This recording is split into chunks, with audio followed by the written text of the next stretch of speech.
J'ai remarqué que créer une entreprise, c'est un peu comme commencer un jeu vidéo. Au début, tu es au niveau 1, tu n'as très peu de compétences, et au fur et à mesure du temps, tu gagnes de l'expérience, tu gravis des niveaux, et tu obtiens des pouvoirs plus puissants, un meilleur équipement. Toutes ces améliorations te permettent de vaincre des boss de plus en plus puissants. Je vais donc te raconter notre histoire de création d'agence marketing, en suivant cette trame de jeu vidéo, avec plusieurs niveaux correspondant à des étapes clés de notre business, et à la fin de chaque niveau, je te partagerai les leçons que j'en tire. Et pour me présenter, je m'appelle Erwan, j'ai 28 ans et ça fait 1 an et demi qu'on a cofondé l'agence de publicité sur Amazon Skyvision avec mon associé Quentin. Le chemin est vraiment passionnant, on a encore tellement à apprendre, mais je voulais faire cette première vidéo bilan pour partager notre parcours de façon authentique, sans partager de chiffres exubérants, mais plutôt pour partager nos échecs, nos erreurs, nos victoires et les leçons apprises depuis le début. Allez, c'est parti pour le niveau 0, les prémices de Skyvision.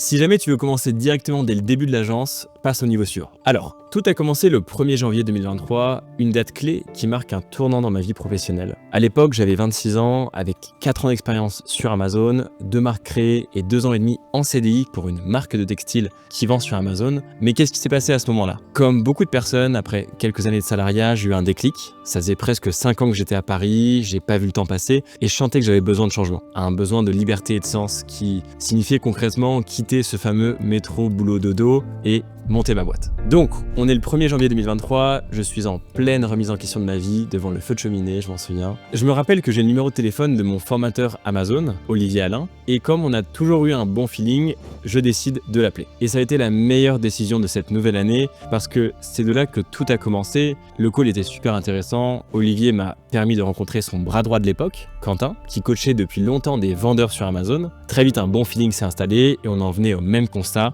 Les agences Amazon du marché ne sont pas très qualitatives par rapport au coût de leurs prestations. Et en discutant avec nos compétences réunies, on s'est dit que ça serait cohérent de créer une agence hyper nichée, une agence spécialisée en publicité sur Amazon. On ne voulait pas être une agence généraliste à toucher à tout sans être excellent, on voulait vraiment être les meilleurs dans notre domaine précis. J'aime bien dire, si vous avez mal aux dents, est-ce que vous préférez vous faire soigner par votre médecin généraliste ou par votre dentiste? C'est un peu l'idée. Donc c'était parti. Mais j'étais toujours en CDI à ce moment-là. J'ai alors négocié une rupture conventionnelle qui me laissait 1 an et demi pour faire mes preuves et créer une activité viable. Et au pire, si ça ne fonctionnait pas, je pourrais toujours reprendre un CDI. Voilà pour cette introduction.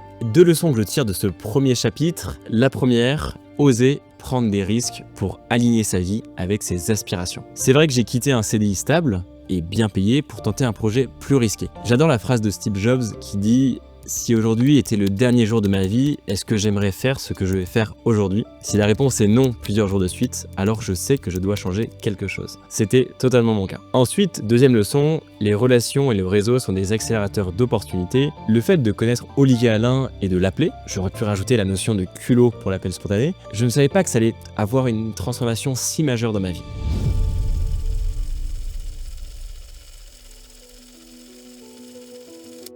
Skyvision était officiellement créé en juin 2023, mais ce n'est pas pour autant qu'on n'a pas commencé avant. Les quelques mois précédents ont permis d'obtenir des premiers clients et se structurer. Chacun son rôle, Quentin c'est le gestionnaire opérationnel de Skyvision, il gère toutes les campagnes publicitaires des clients, et de mon côté, je gère la partie commerciale et marketing de l'agence. Olivier nous a apporté sa notoriété pour nous aider à nous lancer et avoir nos premiers contrats. J'utilise le passé parce qu'aujourd'hui, on n'est plus que 2 avec Quentin dans Skyvision. En général, il y a souvent un profil technique et un profil plus commercial dans une association. Et Quentin et moi, c'est exactement ça. C'est pour ça que ça match super bien. Quelle est la structure juridique de l'agence? Après avoir consulté un avocat fiscaliste, on a opté pour la création d'une SAS avec chacun une holding personnelle, une URL, qui détient des parts de la SAS. Et ça a été un très bon choix, je pense, notamment pour tout ce qui est lié à la gestion de la trésorerie de l'agence. Le compte de Skyvision est dédié aux dépenses de Skyvision, et sinon, tous les mois, nos sociétés respectives facturent en prestations une partie de la trésorerie de Skyvision par rapport au pourcentage de parts détenues. On a fait évidemment un pacte d'associés pour se sécuriser, à ne pas sous-estimer, même d'ailleurs si tout va bien au début, ça ne veut pas dire que ça restera comme ça. Et important également de créer une convention de prestation pour justifier les refacturations entre nos sociétés respectives. Maintenant, quels sont les coûts de l'agence? l'agence. Pour les coûts, one shot. Conseil de l'avocat et création de société, 400 €. Création de logo via l'IA de Luca, 60 €. Création de site internet via une freelance sur Malte, 4000 € et je vais y revenir plus tard. Donc total frais one shot, 4500 €. Pour les coûts fixes récurrents, investissement d'environ 150 € par mois dans des outils comme Notion, Axonote, Pronto, Calendly, ChatGPT. Le comptable, c'est 240 € par mois, hors taxe. Et on a aussi opté pour une social media manager, 800 € par mois, pour la gestion des réseaux sociaux, donc LinkedIn et Insta. Et elle nous fait aussi du graphisme. Donc pour LinkedIn, c'est environ 3-4 posts par semaine sur nos 2 comptes LinkedIn respectifs avec Quentin. Donc total des frais mensuels fixes, environ 1200 € par mois. Et comme dès le début, on arrivait à se dégager entre 2000 à 4000 € par mois, je vais vous expliquer comment après, c'était intéressant. Ce que je veux dire par là, c'est qu'on était déjà rentable dès le début avec ces charges récurrentes. Et en plus, ça comprend le salaire d'une prestataire sur un travail que vous pouvez gérer vous-même, si vous aimez ça.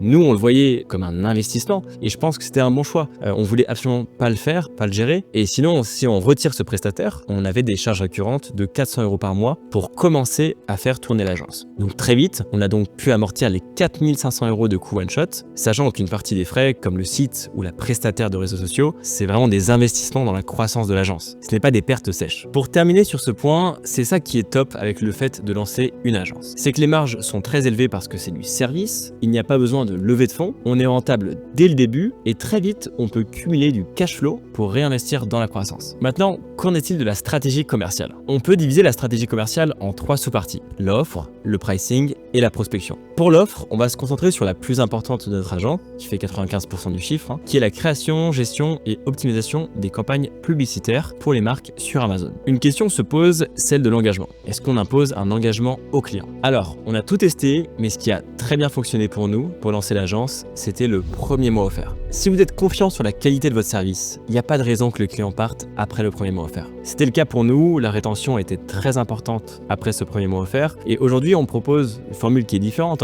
mais qui nous semble idéale, c'est une période d'essai de 3 mois payante pour démontrer notre valeur ajoutée, puis des engagements renouvelables de 3 mois. Alors, signer un client, c'est top, mais ce qu'il faut surtout, c'est le garder. Pour ça, on a réfléchi et on voulait vraiment proposer à chacun de nos clients une expérience ultra personnalisée, transparente et réactive. Ça se traduit par 3 éléments. Un rapport mensuel des chiffres clés du mois avec nos constats et recommandations, un call mensuel avec mon cofondateur Quentin et une réponse au mail en moins de 6 heures. J'avais totalement sous-estimé la puissance de ces 3 éléments qui nous permettent aujourd'hui de développer une relation hyper privilégiée avec chaque client et donc d'avoir un taux de rétention super élevé. Personnellement, ça me rend dingue de recevoir une réponse une semaine après ma demande pour n'importe quel service. Donc c'était vraiment une obligation d'être au top sur ce point. Maintenant, pour le pricing, comment est-ce qu'on a fait? Ce qui est compliqué, c'est qu'on ne sait jamais vraiment si on facture trop cher, pas assez cher ou bien. Surtout au début. Et chaque compte client est très différent. On a des clients qui vendent 5 produits et d'autres 300. On a des clients qui vendent que sur Amazon France et d'autres sur l'ensemble des marketplaces. Amazon, c'est vraiment au cas par cas. Donc, pour faire au mieux, on a commencé par un benchmark de la concurrence en allant comprendre comment chaque agence facturait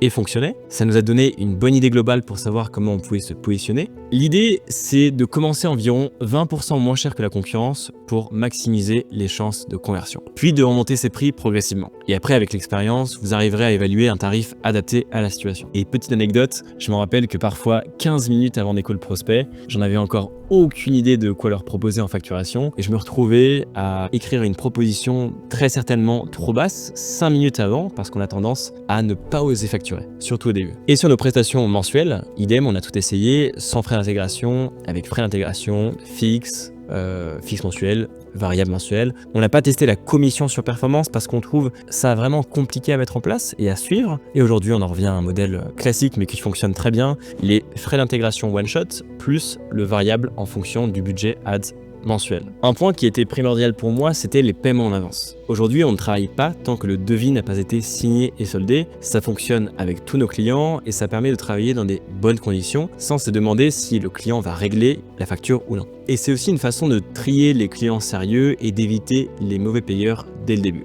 Alors depuis le début, on a eu 2 impayés pour une valeur d'environ 1000 €, mais c'est très rare et heureusement. Maintenant, vient le volet de la prospection client. Je vais citer tous les canaux d'acquisition durant cette période de juin à décembre 2023. Le principal, c'était l'appui sur le réseau d'Olivier qui nous a permis de rentrer nos premiers clients, bien qu'on pensait en avoir beaucoup plus parmi les 4000-5000 clients de sa formation. Ensuite, vient la plateforme de freelance Malte, qui nous a rapporté quelques clients de taille moyenne, mais aujourd'hui on n'a plus aucun lead de Malte bizarrement. Sinon, il y a la prospection outbound avec les campagnes de mass mailing via Lemlist. En fait, tout simple, je me suis dit, essayons de payer pour obtenir une base de données de vendeurs sur Amazon, puis créer une séquence mail et voir ce que ça donne. On a quand même réussi à conclure 2-3 clients en suivant cette stratégie. LinkedIn, ça nous a servi à asseoir notre légitimité et crédibilité, mais concrètement, aucun client signé en 6 mois. Le site internet, idem, aucun lead, c'était juste pour la légitimité. Et au vu de notre premier site internet, on n'était pas forcément les plus crédibles. Ce qu'on retient, c'est qu'au début, on n'avait pas beaucoup de choix. C'était majoritairement des petits clients qui dépensaient jusqu'à 3000 € de pub par mois. On a accepté tout le monde et c'est comme ça qu'on a fait nos armes. Ces petits clients qu'on peut appeler dropshippers. Ce qui est compliqué, c'est qu'ils ont une LTV, une lifetime value très faible. La LTV, c'est égal à la durée de vie client fois la fréquence d'achat fois le panier moyen. Pour un dropshipper, la durée de vie client, le taux de rétention est très faible. On parle de quelques mois. Et le panier moyen, c'est le prix de notre prestation mensuelle qui était aussi très bas à l'époque. On commençait pour vous dire à 199 € hors taxes par mois. Donc la LTV d'un dropshipper moyen, pour nous, c'était à l'époque, disons 4 mois à 299 € hors taxes par mois, égale 1200 €. Sachant que je n'osais même pas facturer de frais d'intégration à l'époque, c'était vraiment petit. Et ce qu'il faut savoir, c'est qu'en général, ce sont vos plus petits clients qui sont les plus exigeants et qui vous prennent beaucoup d'énergie. Et ça s'explique tout simplement par le fait qu'ils n'ont pas forcément beaucoup de budget, donc le prix de ta prestation représente beaucoup pour eux. Et ça se traduit par des attentes élevées et beaucoup de mails reçus. Et avec le temps, plus on croit, plus nos prix montent, moins on a de petits clients parce qu'on filtre plus, et plus c'est agréable de travailler avec des marques déjà établies. Alors on a eu pas mal d'échecs durant ces 6 premiers mois. Premier, les tarifs initiaux trop bas, 199 € par mois, pas forcément très rentable. Le site internet décevant et payé trop cher, donc 4000 €, c'était vraiment une erreur. Pour 1000, 2000, on aurait fait beaucoup mieux. On a vraiment voulu se compliquer à lancer un site 3D avec un style bubble.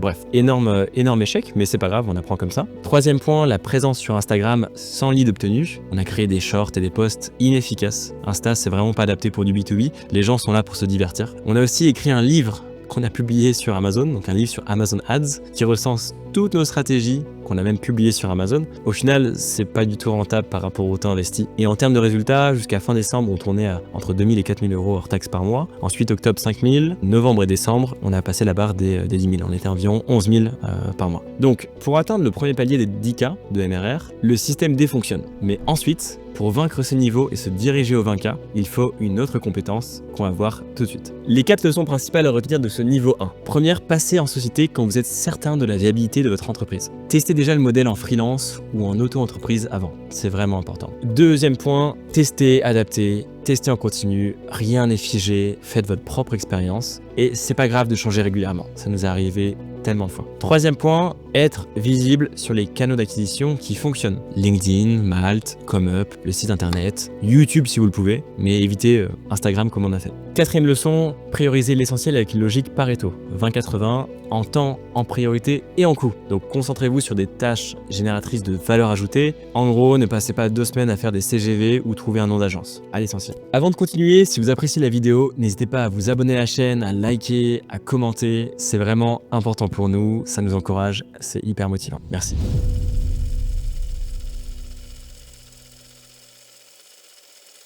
Au bout de 6 mois, je fais un post LinkedIn pour faire un bilan de Skyvision et je tente un coup de culot en taguant Théo Lyon et son agence Kudak. Sur un malentendu, ça passe et au final, Théo nous contacte et propose un call. Le call est super intéressant. Théo nous propose de nous coacher gratuitement pendant 2 à 3 mois avec des sessions de 30 minutes par semaine pour voir si on peut éventuellement s'associer ensemble à l'avenir. Ça tombait à pic parce qu'on était bloqué et on savait vraiment pas comment passer au niveau supérieur. Et petite anecdote, j'avais créé un PDF ultra soigné pour lui présenter l'agence et dès le début du call, il me stoppe direct en disant « Non, j'ai pas besoin de ça, expliquez-moi juste votre process de vente, le reste c'est du vent. » Bref, la claque monumentale parce qu'on n'avait vraiment pas de réponse. Mais il avait raison, hein. Pendant 3 mois, on a donc bossé uniquement sur la vente. Théo nous a appris que pour croître, il faut avant tout savoir vendre. Et souvent, on n'ose pas prospecter parce qu'on déteste se prendre des noms. Alors on se perd dans des tâches secondaires comme écrire des articles, se former ou poster sur les réseaux. Alors je dis pas que c'est pas bien, mais ça ramène pas de clients. Donc on a testé différents canaux d'acquisition pour trouver celui qui fonctionne vraiment. Pour ça, différentes étapes. La première étape, prospecter de façon ultra personnalisée. On a mis l'accent sur la réalisation de Loom et cold calling plutôt que faire du mass mailing. Pour les looms, l'idée était simple. On analyse des marques avec du potentiel sur Amazon et on leur fait une petite vidéo de 4 à 5 minutes pour leur donner des conseils concrets sur comment augmenter leur chiffre d'affaires et leur rentabilité, et à travers la publicité sur Amazon. À la fin, on met un call to action pour prendre un rendez-vous et ensuite on envoie la vidéo aux décideurs clés comme les CEO, les directeurs e-commerce, via LinkedIn et par email. On récupère leurs infos d'ailleurs avec des outils comme Casper ou Lemlist et très vite on se rend compte que ça marche super bien parce que c'est ultra personnalisé, le client le voit, enfin, le prospect le voit, mais ça prend quand même pas mal de temps à faire. En revanche, les cold calls, c'était pas ma tasse de thé. J'étais super mal à l'aise et au final, ça n'a absolument rien donné. Si le prospect avait montré un minimum d'intérêt avant, par exemple via une newsletter ou un message, ça aurait été plus simple. Mais appeler quelqu'un qui ne te connaît pas du tout, c'est hyper compliqué à closer. En France, les gens sont trop méfiants et ils en ont marre d'être sollicités. Alors peut-être qu'un jour je déléguerai cette partie, mais clairement, c'était pas un canal qui a fonctionné pour nous, ou en tout cas je devais être très mauvais. Deuxième étape, créer un véritable process de vente. On s'est vite rendu compte que notre taux de closing était moyen parce qu'on n'avait pas de process de vente clair. Du coup, on a tout revu et on a mis en place un modèle structuré. Quand un client réserve un call sur notre site, on commence par un call de découverte. Pendant ce call, on partage un PDF qui présente l'agence et nos prestations, ce qui rassure le prospect et prépare le terrain pour le deuxième call. Et en fait, l'objectif du premier call, ce n'est pas de closer le prospect, mais de comprendre la situation, lui présenter notre activité et lui proposer un audit offert. Une semaine plus tard, on passe au call d'audit où on utilise un template bien structuré qu'on peut réutiliser pour gagner du temps. On identifie les problèmes du compte, qui sont d'ailleurs souvent similaires entre les différents prospects, et on apporte des solutions concrètes. À la fin, on propose une offre cohérente au prospect. Avec ce process, notre taux de closing a littéralement explosé et dépasse maintenant les 85%. Et par la même occasion, on a pu augmenter le prix de nos prestations et mettre en process des conditions de CA à respecter pour être éligible au call de découverte, afin d'éviter les petits vendeurs. Petite anecdote, avant ça, je faisais une erreur terrible que d'envoyer les devis par email après le premier call. Ne jamais faire ça, ça ne fonctionne jamais. Troisième étape, ne créer aucune dépendance dans le process de vente. Avec Quentin, on faisait l'erreur de se partager le process de vente. Par exemple, je faisais le premier call, puis il me faisait un retour détaillé pour préparer l'audit, et parfois il participait au call d'audit. Bref, pas du tout efficace. On a donc décidé que chacun devait être responsable à 100% de son pôle. Moi, je gère tout le parcours d'un lead jusqu'à ce qu'il devienne client, et après, Quentin prend le relais pour la gestion opérationnelle. Ça responsabilise chacun et ça évite de faire perdre du temps à attendre le retour de l'un ou de l'autre. Quatrième étape, refonte marketing. Pour gagner en crédibilité et en légitimité, on a dû bosser sérieusement sur notre image de marque. Le site et le logo faisaient trop amateur, alors c'était ok pour atteindre les premiers 10K de MRR, mais pour passer au niveau supérieur, il fallait monter en gamme. Et Théo nous l'a clairement dit. Pour bosser ensemble, il fallait refaire le site. Ça prouve que c'était vraiment pas au niveau, mais bon, on apprend de ses erreurs. On a donc investi 1700 € pour refaire le site avec une prestation Malte, et il est bien mieux que le premier. Alors que le premier nous avait coûté 4000 €. J'ai aussi tourné une vidéo qu'on a mise sur la page d'accueil pour rassurer les prospects en montrant ma tête et en présentant l'agence. En parallèle, on a retravaillé le logo pour qu'il soit plus pro et haut de gamme. Cinquième étape, nouvelle méthodologie avec les OKR. Est-ce que vous connaissez la méthode des OKR? Alors c'est une technique super efficace pour donner un cap clair à votre activité en définissant des objectifs chiffrés chaque semaine. O pour objectif, KR pour Key Results. Résultat clé. Par exemple, tu te dis, ok, cette semaine, j'appelle 20 prospects et je tourne 15 looms. Et à la fin de la semaine, tu fais le point pour voir si tu as atteint tes objectifs. Ce qui est top, c'est que ça crée une vraie responsabilité, surtout si les OKR sont partagés avec tes associés. Ça rajoute une petite pression sociale pour éviter de ne pas avancer et devoir te justifier devant ton équipe. Cette méthode a été vraiment productive pour nous, elle nous a permis de passer un cap important et d'avoir en client Polar, la marque de montres connectées. Théo nous a vraiment aidé à casser la barrière des 10K de MRR et donc à passer au niveau supérieur. Un peu comme battre le boss final d'un jeu vidéo. À la fin des 3 mois de coaching avec lui, tout s'était très bien passé. On a eu l'opportunité de s'associer avec Théo, mais comme à ce moment-là on s'est séparé de notre 3e associé Olivier, ce projet n'a pas abouti. Mais bon, c'est aussi très bien comme ça et on était prêt à passer au niveau 3 avec Quentin. Voici les 3 leçons principales que j'ai tirées de cette étape. La première, se concentrer sur la vente. Tout le reste est secondaire. Si tu veux croître, il faut vendre, point. Deuxième leçon, miser sur l'ultra personnalisation. La prospection personnalisée est bien plus efficace que la prospection de masse. En plus, ça permet de mieux comprendre son marché avant de penser à scaler. Troisième leçon, adopter les OKR pour gagner en productivité grâce à cette notion d'accountability.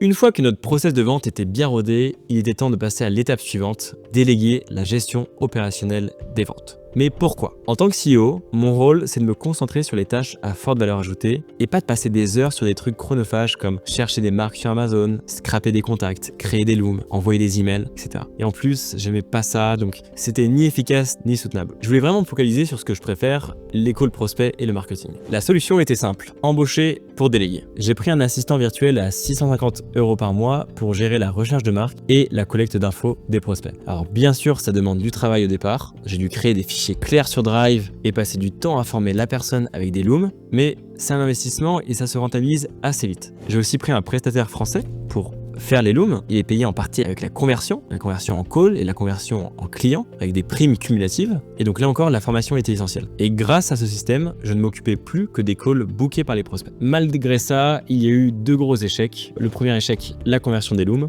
Je pensais qu'on convertirait bien mieux, mais les résultats étaient moins bons que quand je les faisais moi-même. Et deuxième échec, le recrutement d'un prestataire pour la génération de leads. En fait, je me suis précipité avec un prestataire promettant des tonnes de leads via du mass mailing. Au final, 0 résultat, perte de temps, 3 mois environ je crois. Et la personne a fini par avouer qu'elle n'avait pas pu faire le travail. Malgré tout, à la fin de cette étape, j'avais un process sales qui tournait bien et beaucoup plus de temps pour me concentrer sur d'autres projets. Voici les 3 leçons principales que j'ai tirées de cette étape. Première leçon, toujours comparer avant de décider. Minimum 3 alternatives avant de faire un choix. La plupart de mes erreurs dans ma vie pro et perso viennent du fait que je me suis précipité sans prendre le temps de comparer les alternatives. Aller trop vite, ça coûte très cher en temps et en argent au final. Deuxième leçon, créer un process clair avant de déléguer. Sans process précis, ça devient très vite le chaos. Troisième leçon, former correctement les prestataires. Prenez le temps de les former par exemple avec des vidéos Loom, sinon vous risquez de perdre du temps et de devoir tout corriger derrière.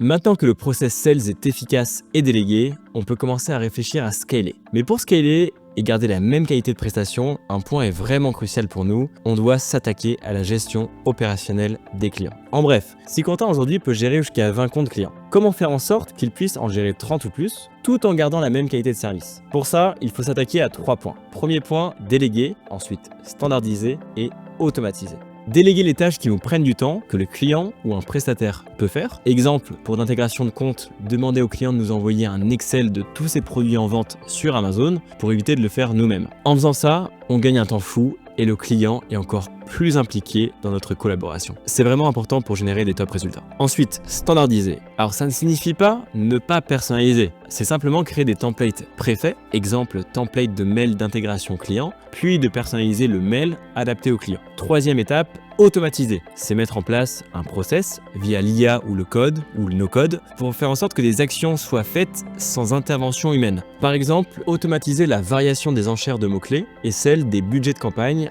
en prenant en compte plusieurs critères. Et le but, c'est de réfléchir à toute la gestion opérationnelle du quotidien et faire le point sur ce qu'on peut déléguer en premier, puis ce qu'on peut standardiser ou en troisième, ce qu'on peut automatiser. Le gros problème qu'on avait, c'est que Quentin faisait toutes les manipulations de chaque compte client à la main, notamment donc la gestion des enchères et des budgets. Et ça lui prenait un temps fou, peut-être 40% de sa journée, parce qu'on fait les choses bien chez Skyvision. Et en plus de ça, c'est pas du tout fun à faire. Quentin, elle peut faire des erreurs, c'est donc pas soutenable pour l'activité. Et ça l'empêche également de se concentrer sur d'autres tâches à forte valeur ajoutée, alors que c'est aussi le CEO de l'entreprise. Mais comment faire pour déléguer cette automatisation? 2 solutions s'offraient à nous. La première solution, c'est passer par un logiciel d'automatisation, Amazon Ads, un logiciel qui est déjà existant sur le marché. On a par exemple PackView, M19, Perpetua. Ça nous ferait gagner du temps parce qu'on les a tous testés, mais il y a 2 limites. Ça peut devenir vite très cher et en plus de ça, il n'y a pas toutes les fonctionnalités qu'on recherche. Donc la deuxième solution serait de créer notre propre logiciel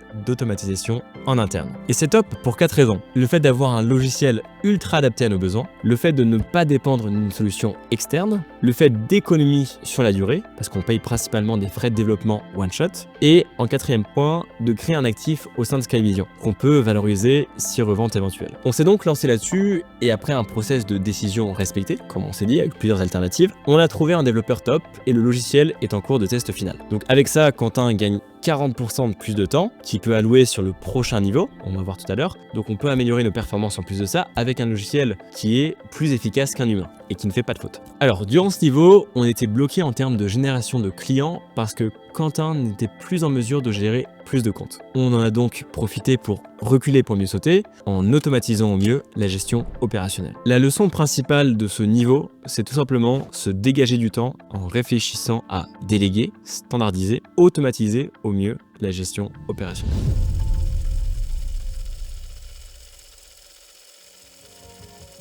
Comme on l'a dit plus tôt, l'important c'est de croître sans perdre en qualité. Comment croître? En vendant, leçon du niveau 2. Et comment vendre? En mettant en place un process d'acquisition client performant. L'avantage d'une agence, c'est qu'il y a une notion de scale dans le sens où l'augmentation de ton CA mensuel n'entraîne pas forcément une hausse de tes coûts récurrents. Je m'explique. Si tu dépenses 2 000 € par mois, mais que tu génères 10 000 € de CA mensuel, en fait, tu peux doubler ton CA, passer à 20 000 €, mais pour autant tes dépenses vont rester les mêmes ou augmenter très légèrement, par exemple à 2 500 € par mois. Ce qui fait que tes marges augmentent à mesure que ton chiffre augmente. Sauf évidemment dans le cas où tu passes au niveau du recrutement, qui serait pour nous le niveau suivant, le niveau 6, où tes marges en pâtissent d'un coup avec le salaire d'un employé à temps plein, et notamment avec les charges colossales qu'il y a en France. Pour ce niveau lié à l'acquisition, on a voulu craquer le canal YouTube dans le but de s'implanter en tant que première agence Amazon Ads en France. L'idée, c'est tout simplement de partager notre savoir concernant la publicité sur Amazon et devenir l'acteur de référence sur ce sujet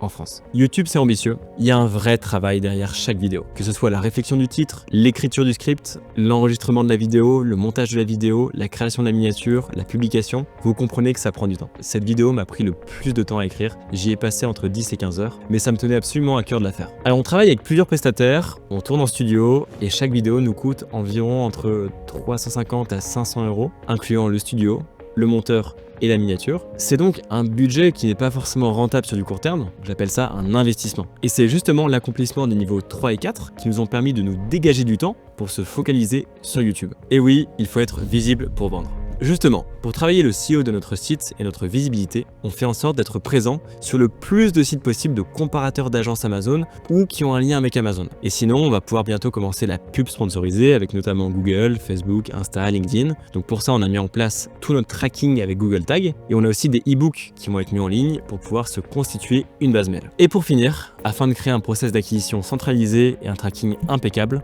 on est en train de migrer doucement sur le CRM HubSpot. Maintenant que les fondations sont créées, on peut croître beaucoup plus rapidement. Mais pas de rush non plus, la qualité avant tout, c'est vraiment notre ligne de conduite. Et comme ce niveau n'est pas encore terminé, je n'ai pas encore de leçons à vous partager. On arrive à la conclusion de ce bilan de création d'agence marketing après 1 an et demi. J'ai essayé de vous partager le plus de valeur possible en toute transparence avec cette expérience hyper enrichissante que j'ai eue. C'est des conseils que j'aurais adoré avoir quand je me suis lancé et qui m'auraient fait gagner beaucoup de temps et d'argent. Mais en tout cas, c'était un plaisir de vous les partager et si je vois que cette vidéo vous plaît, je ne manquerai pas de faire la suite dans les prochains mois. Et si vous souhaitez aller plus loin et obtenir un accompagnement personnalisé pour optimiser vos publicités, n'hésitez pas à nous contacter. Chez Skyvision, on propose un audit offert pour vous aider à atteindre vos objectifs. Et si cette vidéo vous a été utile, pensez à liker, à vous abonner et à laisser un commentaire pour nous dire quels autres sujets vous souhaiteriez qu'on aborde dans les prochaines vidéos. Merci d'avoir regardé et à très bientôt, c'était Erwan.